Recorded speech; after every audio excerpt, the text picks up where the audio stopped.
So the idea behind the roast was two or three things that got together. One, if you look at the ecosystem, there's tons of different stakeholders, and venture capitalists are clearly one of the linchpins that enables the ecosystem. But turns out that they're not necessarily the most liked, right?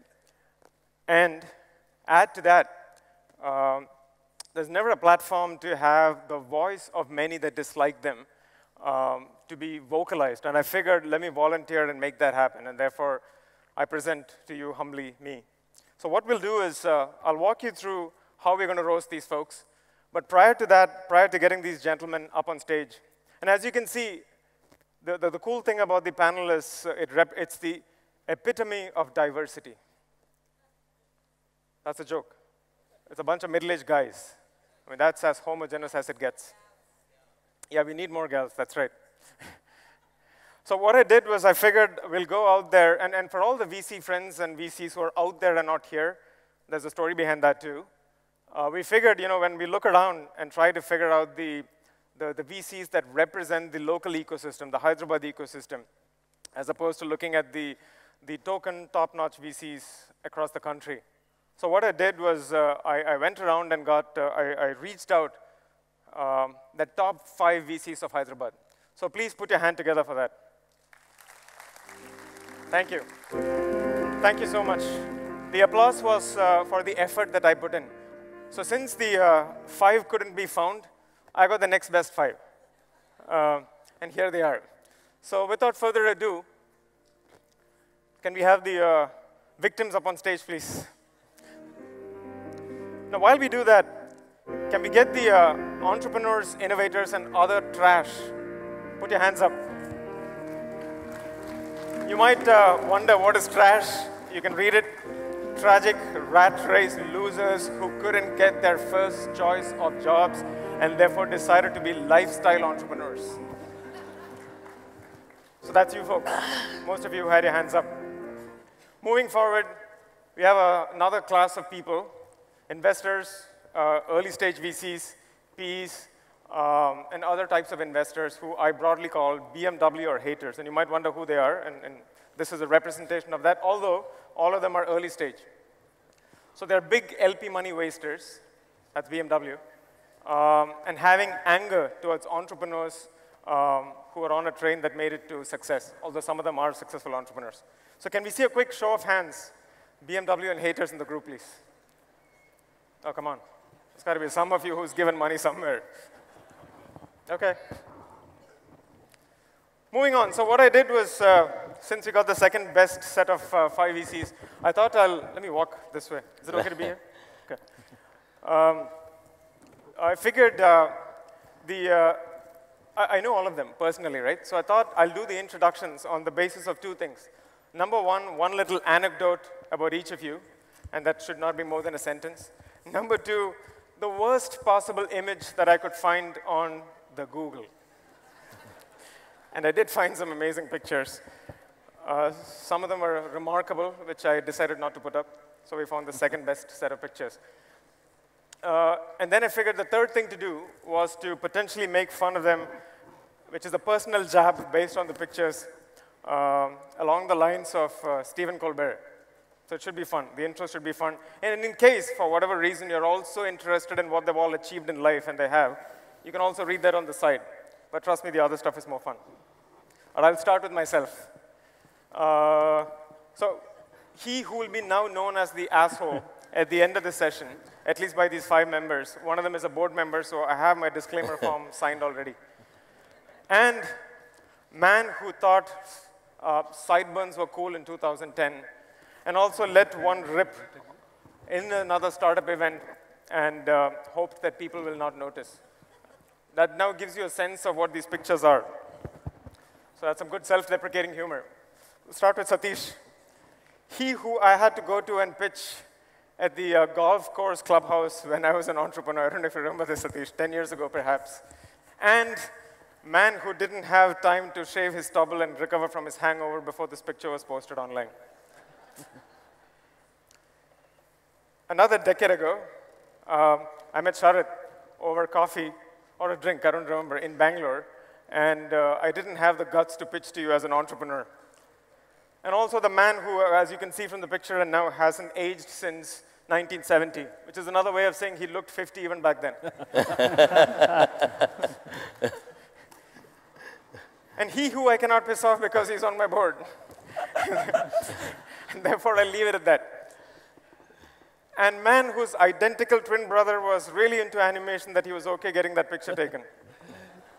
And man who was incredibly excited at the first real startup exit out of Hyderabad. Venkat's a very interesting one. He who I had heard of from another investor friend in Mumbai, and the only call that he made was, dude, who the hell is Parampara? Right? That's testimony to success, so well done. And man whose backup job in 1984, as the picture indicates, was the mustachioed villain turned hero for all 4 South Indian Bollywood flicks, Tollywood flicks. That's the best you can come up with? You got to be kidding. This is my favorite. Hey, can we get physical in this one with you or no? Yeah, you can come back to me after this. He who I met for the first time at a coffee shop. No, sorry. Sorry. You know we're going to get you back here, right? And shamelessly name-dropped Anthill before he had even started it. And I wondered, why did he not steal the name Sequoia or Axel? Because if you're going to steal a name, might as well go for the moon. But here's what's interesting when Google, I had to look up Google based on timelines of pictures. Take a look at those pictures.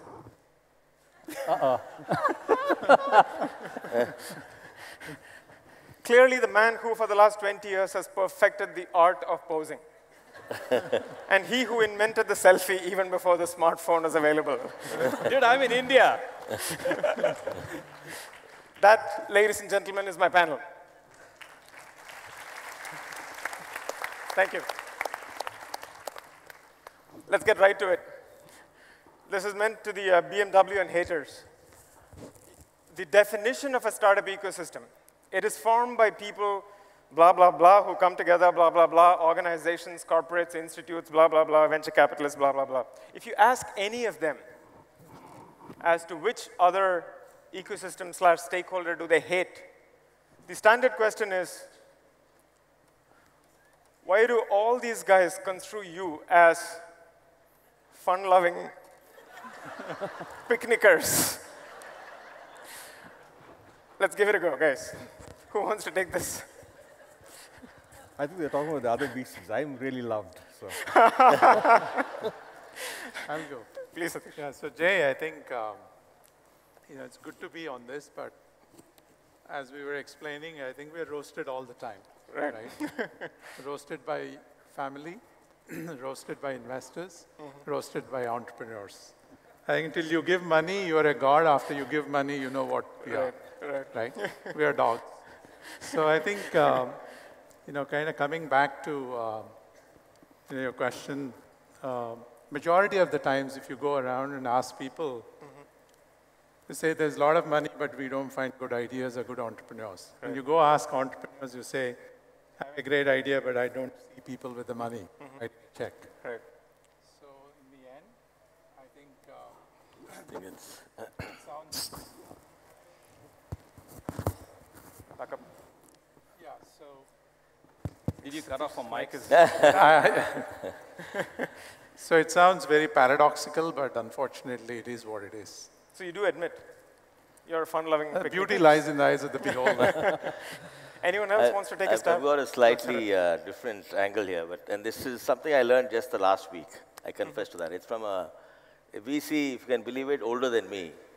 and this was in Bangalore. And truly, and this was yesterday actually with Srikanth. So he said he was responsible for one of the biggest IT company successes in India, which is Infosys. Sure. And he said he's also responsible for the biggest biotech company successes in India, which is Biocon. So I said, how so? So he says, we invested in Biocon. I said, yeah, that I know because the firm is, I won't name the firm, but everybody knows who it was. Then he said, I said, I don't think you guys invested in Infosys. He said, yeah, but I rejected them. So it builds character. So by being a fun-loving whatever, we're building character amongst the entrepreneur community to take rejection. And rejection is one of the things you have to take. It's a very important point. if you want to be a successful entrepreneur, handle rejection. Right. Very well put. Takeaway, guys, is Darwinism is good. Those of you who won't survive, you're not meant to. Anybody else wants to go? We're good? The next question I had, by the way, there were many questions that we got sourced from the ecosystem which are not here. I'll be happy to do that offline for reasons that are related to syntax. The definition of venture is an undertaking that is supposed to be daring, uncertain future, risk, fraught with risk, etc. If you guys don't take risk, why do you call yourself a VC? We'll have to somebody else go now. You've been an entrepreneur multiple times. Yeah. Right? Yeah. And now you're a venture capitalist. Actually, I don't see myself as someone not taking risk. Probably, like you asked my wife, she thinks I take too much risk. But, yeah, so I would say that, as an, like go back to something said earlier as well, as an entrepreneur, you get like so many rejections. And I think that sort of builds your sense of, what to look for as well. And I think you sort of try to moderate that. And I think as like an investor with my own money, I think I tend to take much more risk than I would as a fund, because as a fund, you've got other people to answer to. So I think my risk profile is probably much higher than like a proper fund profile. Good point. So Let's get the two that are insulated, Venkat and So I think it's other way around, actually, right? Okay. Now, VCs are having difficult time to find good companies. Right. There are only two kinds of companies I see nowadays, right? First one, everything is deep learning, right? I have deep learning this, I have deep learning that. That's it. And then second one, the valuations are very misunderstood concept, right? With those two things, right? We want to take risk, but we're not able to find something. Sure. For sure. Sure. Prasad? Yeah, sure. I mean, 2 years old, 25 companies in the portfolio. I'm not sure if there's more risk that we can take, to be honest, right? Sure. So I think for us, it's more about trying to, I mean, if you're able to add value and if you can understand that business, I think all of us probably come with some kind of a bias of, places that we worked before and where we think that we can add value to that organization. And sometimes you might find an exciting opportunity out there, but if you don't understand it well enough, we might not invest in it. Yeah, good I point. think that's. I think one thing to use this as a template to tell the folks out there that most institutional investors are not necessarily investing their money, right? So when you hear terms like LPs, what that means is you're taking money from somebody else and investing, which is what Shashi was alluding to. I don't know if that satisfies the question, but we'll... I have a comment to make. Sure. I would actually argue that the entrepreneurs are not taking enough risk. True. Okay. I'll just leave it there and handle the pressure after this event. Understood.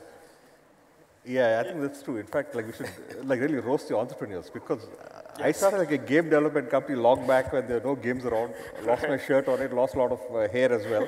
I'd like to see more of entrepreneurs coming forward with things that are outside of the standard stuff. I'd love to see some totally out-of-the-box ideas coming up. 100% agree. Yeah. For the rat race losers who had your hands up earlier, the trash, can you put that up again, please?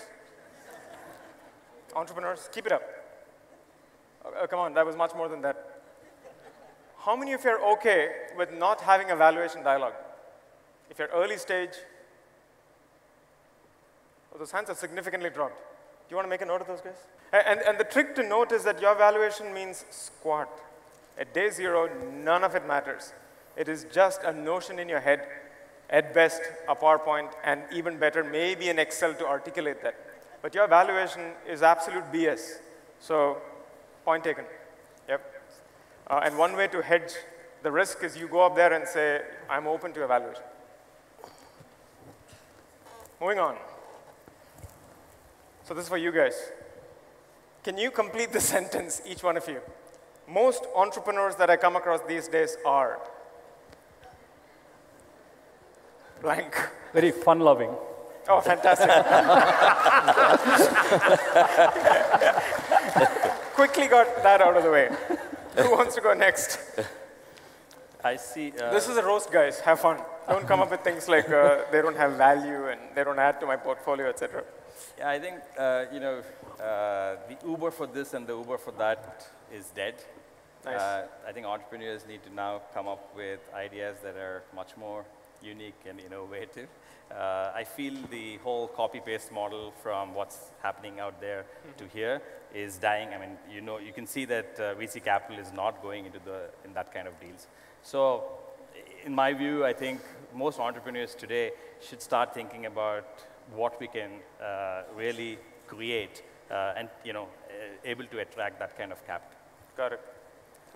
They're more intelligent than I am. Nicely done. Absolutely. So I've always said that entrepreneurs build companies, not venture capitalists. Right. Right. So I think it's always very, very interesting to meet a very intense entrepreneur because in 45 minutes to 60 minutes, you get to learn so much from them. Sure. There are months of research about overall market opportunity, a product, competition. So I always think that whether you make a decision, it just doesn't mean if you're not deciding to invest that the idea is bad. Right. It's not that probably it didn't fit your criteria or you couldn't add value or you couldn't comprehend. So an entrepreneur should not think that, oh, I'm rejected, hence I don't have a future or my idea doesn't have future. So I think they should think and say, okay, here is the feedback that I got, I need to go work on it. Sure. And, go do my homework, my research, and then figure out who is the right person to go pitch this. So I always think entrepreneurs are much smarter than venture capitalists. Very nice. Yeah. You're on the spot now, Sharad. After that, I don't know how you come back from that. I know, you said everything that could be said. All I'm going to say is, you said, I think Jay misled me. I mean, he's misled the whole audience. You said that it's going to be a fun, humorous thing. VCs are not fun. We are not humorous. So far, it's been I fun. rest Yes, my no? case. They disagree. It's been a fun crowd. Most entrepreneurs are more fun. I'm sorry, I forgot. Most of the entrepreneurs I come across these days are very entertaining. Okay. I said it tongue-in-cheek. I'll tell you what it is, right? I mean, I've been at this for a long time, and I think part of the reason I still enjoy this activity, it's not meeting my investors, I can tell you that. Sure. It's meeting the entrepreneurs, not to roast them, but I think, I think like Satish said, we live through the kind of dreams that they're painting, and the vision and the belief in the capability that they have. And behind it all, there is also, we can see that there is the effort that there's going to be there, there's a sense of logic and rationale, and finding such people constantly, even in the simplest ideas sometimes. Sometimes they need guidance in terms of trying to do better than what they're proposing. But that's what we are there, I think, for sometimes, or maybe a better mentor. But the whole experience of engaging with entrepreneurs is finally what drives me, I think. Understood. And that's why I'm here. Very cool. Very poetic. Shashi? What, the same thing? Yeah. Most entrepreneurs that I come across tend to be late. Always caught in Hyderabad traffic. But actually, I've got an advantage over the others. In the sense that since I live away, I get to interact first by emails and by Skype, and that tells me a lot about the entrepreneur. In fact, sometimes you learn a lot more from a distance than you do up front. So it's very interesting because I have a lot of that communication before I actually meet the person. And of course, then they're late. But I do know a lot about them, and I think that helps a lot in terms of forming an opinion. So makes sense. Thank you. Very diverse set of answers, but thank you for that. The next question I had was, this was tricky, and I was trying to figure out how does it take positioning of the sentence right? So I'll leave it to you. It's fairly open-ended. Entrepreneurs, in your minds, are useful when they blank. That's an easy one, when they make money. Oh, good. I was going to say in the brackets there, cannot use the word capital, money, etc. Okay. And useless when they. Well, I think entrepreneurs are useful when they share data and useless when they don't. Very good. Because, and we have this problem across, I think, all our portfolio, that if you ask okay, what is this portfolio doing at this time? And if you ask any, I think, angel investor or VC, he has to go back to his analyst to say, hey, why don't you chase that guy to get some data? Right. I think it's very important for you to share data. If you share data, you probably will get funded the next time. Otherwise, great point. Yeah. By the way, these are all extremely useful nuggets that you should imbibe, right? Like you said, getting MIS reports, yeah, great point. All right. Entrepreneurs are useful when they take zero salary. Oh. Very good, right? Or close to zero, let's say. Right? And useless. Pushing the envelope there. Huh? Pushing the envelope. I'm just kidding, guys. But you know, when you put a lot of salaries for yourselves, right? We see through that, right? That's a point I'm trying to make. And useless when they can manage and build the teams, right? Because I see that a lot, right? You know, that's getting serious a little bit, but sure. That's what I would think. Very good points. Yeah. I think entrepreneurs are useful when they're honest to themselves. Okay. And also useless, of course, when they over-optimize. Let me kind of elaborate.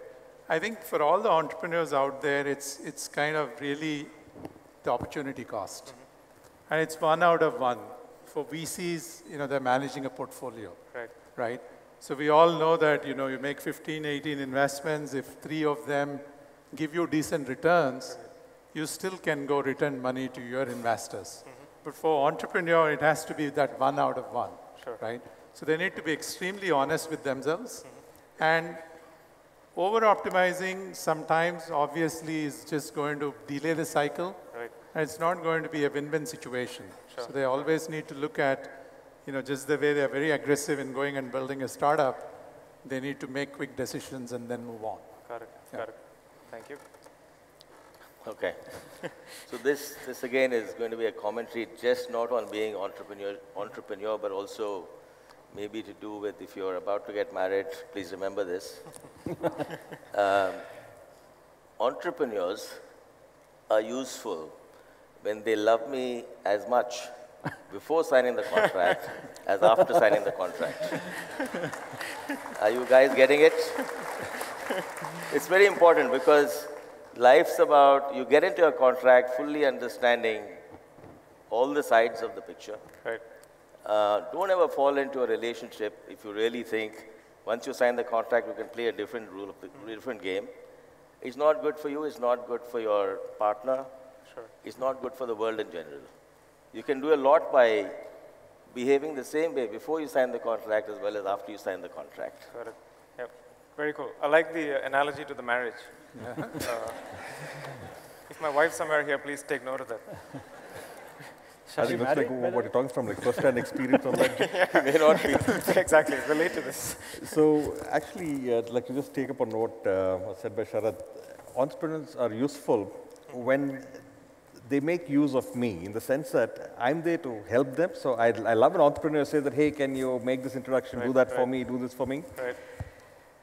And they are, well, useless when they try to solve problems completely on their own. Because, you know, when you think about it, after all these years of being old, you get to know a lot of people and, you know, so like an entrepreneur should really tap into that and fully leverage the investor to the hilt and in fact become a nuisance. Call them over the weekend, hey, can you do this for me? That's good actually, that shows that they're on the job. Very cool, yep. That's a great point. I think the one thing that entrepreneurs get lost as far as psychology when you take money from investors, it sets hierarchy, right? Straight away it sets hierarchy, and I think the takeaway from the panel here is that that shouldn't be the case. You know, they're here to help you, and if anything, they're here to return the money that they took down to give to you. So, thank you for that.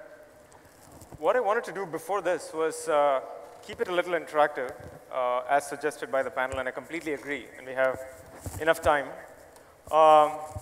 Would you guys like to ask questions? It's very hard to get the second best VCs on stage from a city.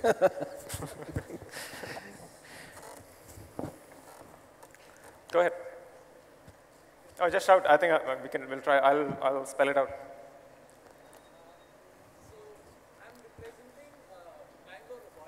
Okay. By the way, sorry, before you guys start, I will also roast you. Be careful what you ask. Don't ask pointed questions. So there are also semi-finalists in the next prize. Okay.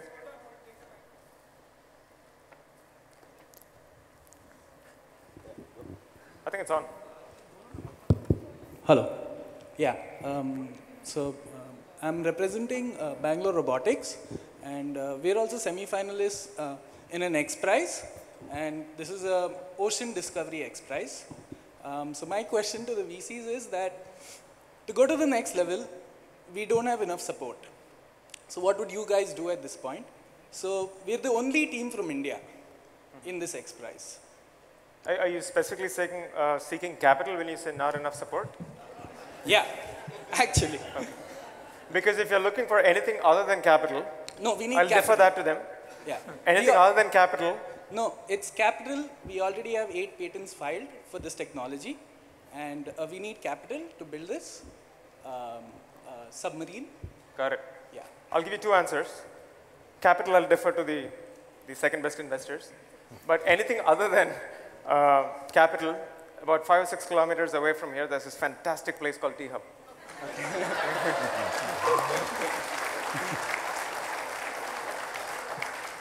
Who wants to take a stab at this? I don't think there's a simplistic answer, right? Okay, one more question. Is this a moonshot or not? Since we're in the session of moonshots. You're talking about the roast? Tell us like No, not the roast. I'm just kidding. tell us like a little bit more about what you're doing. Yeah. I mean, just 1 or 2 sentences. So the X Prize is to build submarines to go to 2,000 meter depths for the semifinals and 4,000 meter depths for the finals. And I think right now, the existing technology in the world can go to about only 800 meter depth. So the technology does not exist. And this X Prize started last January. And we have the semifinals, I think, in February. And we have to have a prototype ready by then.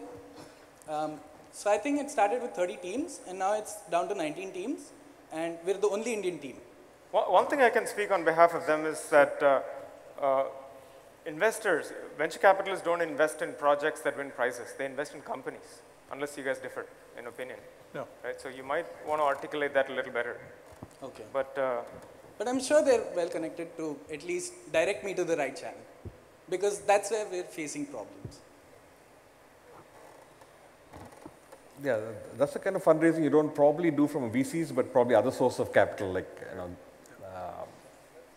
R&D grants, that type of thing. Yep. Okay. Pranay, hopefully that answered your question. If not, thanks for your time. Okay. Thank you. Just kidding. I mean, I can see that you already hates me. Yeah, we just want to keep more questions coming. Hi, I'm Pranay. I'm one of the co-founders of 91 Springboard. We are the biggest co-working collaborative workspace company in India with centers in Delhi, Bombay, Bangalore, Hyderabad, Goa. So that was the goal. I just announced that. Now I'll be polite and I'll ask the question. That's a great strategy, man. Yeah, exactly. His investors here. By the way. Okay. So we keep hearing VCs, this is behalf of a bunch of entrepreneurs we know, right? We keep hearing VCs say we invested in early stage startups. Can you really define what that is? Because whenever we see idea stage startups pitch, they've been asked for traction, tell us traction, right? Right. So, yeah. Good question. Clearly, that I'll has go. many Sorry, go ahead. supporters. Yeah, so idea stage for us is primarily we just invested in an artificial intelligence processor company. And they'll ship a processor 2 years from now. Yep. So it's 10 engineers working in the lab, Sure. right? Yep. On RTL. Yep. Yep. So they don't have revenue, they don't have customers. They have 15, 20 bright engineers working on a product that'll see the light in 2 years from now.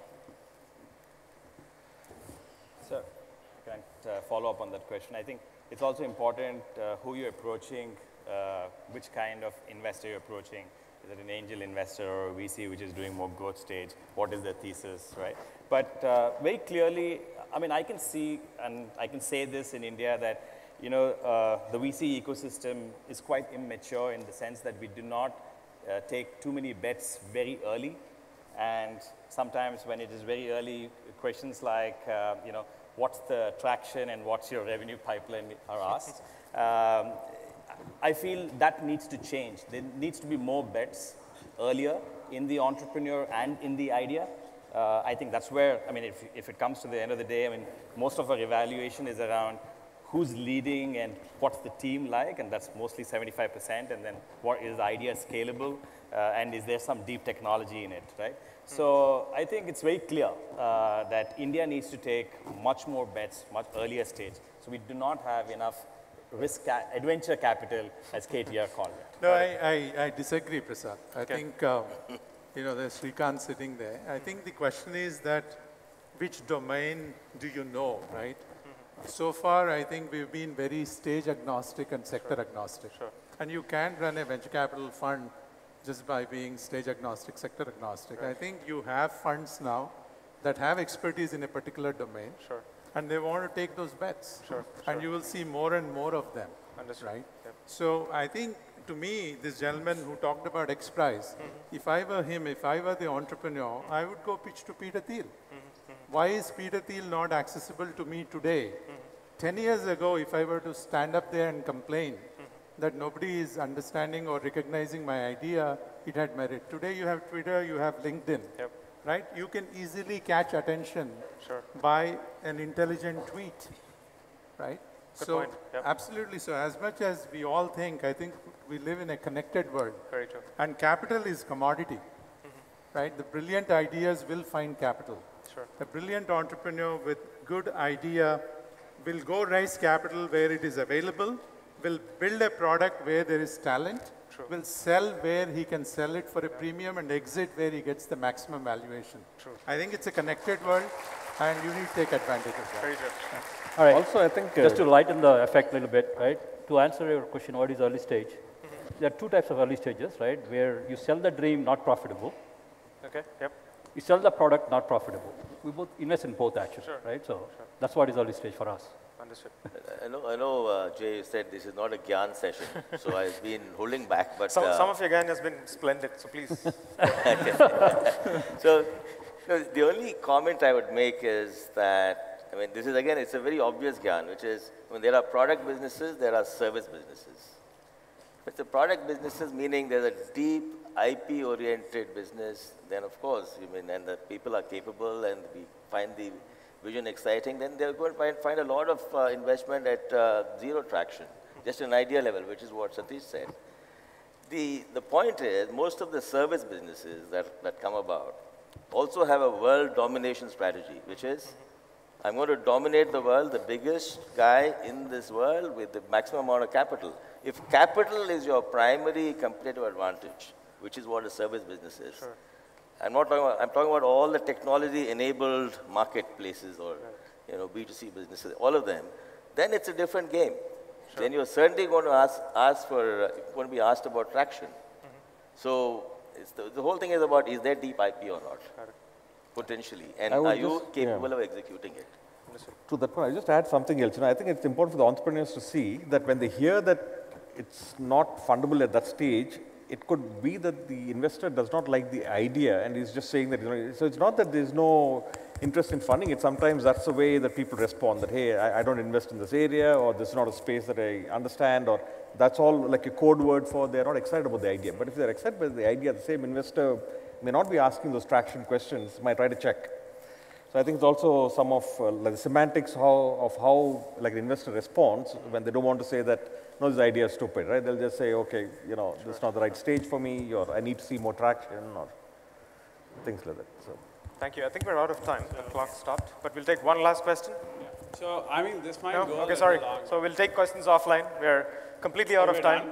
Thanks for staying awake here. No, we'll take questions offline if the panel wants to socialize it. So thank you so much, guys. I would truly appreciate it if you put your hands together for these wonderful gentlemen for being so sportive. And they are, by the way, the best VCs in town. As of now, they are. So thank you so much. Thanks for putting up with us. Thank you so much, folks, for being part of this panel. We had a great time. Thank you.